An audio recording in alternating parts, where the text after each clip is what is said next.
G'day folks, Fred in the shed here. Today I'm trying something extremely silly. Yeah, and if you want to be part of it with me, you're welcome. I'm just trying a little experiment. Should take about 5 or 10 minutes max. And it's called the Shed and the Fred way of doing a drawing of a mortar and a pestle.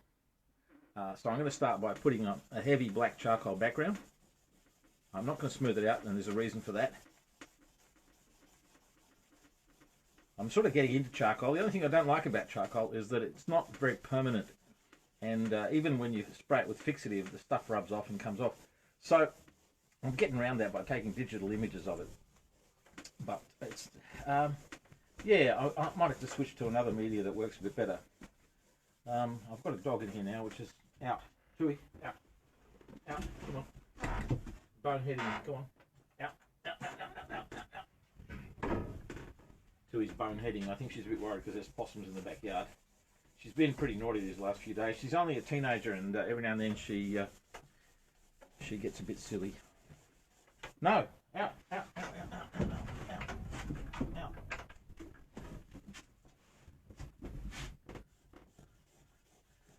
So there's something out there that's concerning her. I think there's a few farmers shooting rabbits up on the hill, so they're popping off every now and then, and that's worrying her. So putting down a black charcoal, background of charcoal, is pretty interesting. I think you can use charcoal powder too, but I haven't tried that yet. So I'm just using these sticks of willow, and one of the reasons willow is good for this is because willow rubs off really quickly, and this technique I'm going to try is going to be relying on that fact. Dog, out. This dog's really annoying now.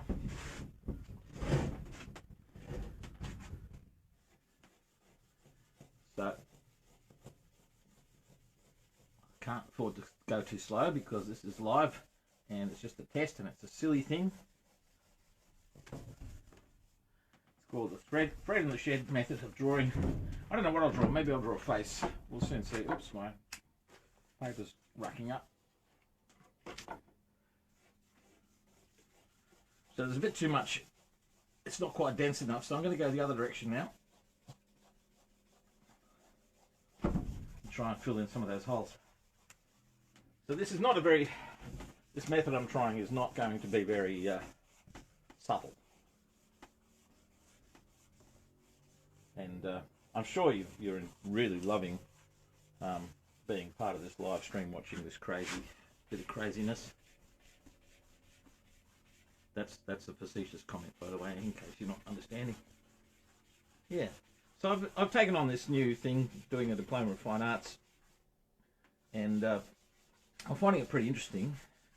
Having my previous degrees were in physics and maths, and there's a whole different kettle of fish, a whole different ball game,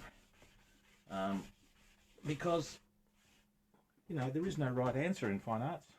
It's a lot more subjective.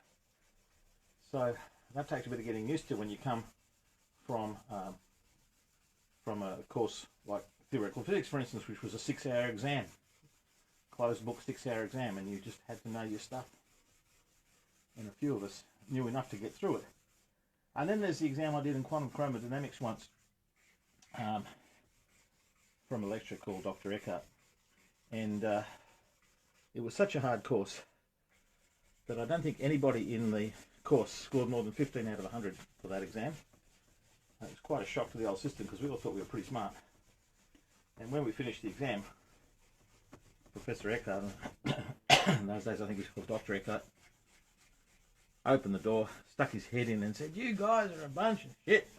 And then he slammed the door. So that was a bit instructive.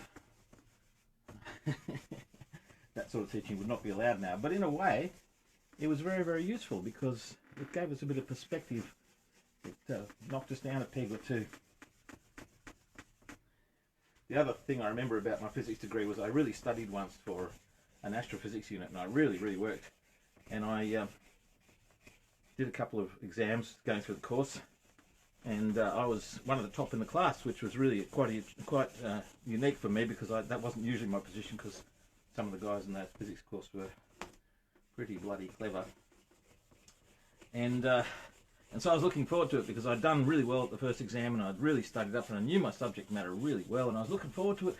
And then for some reason they pulled the course. So we never got an exam. Okay, so there we go. That's the background. Now, I'm going to try something which is pretty unusual. I'm going to get my food out of the way because this is going to be a bit messy, I think.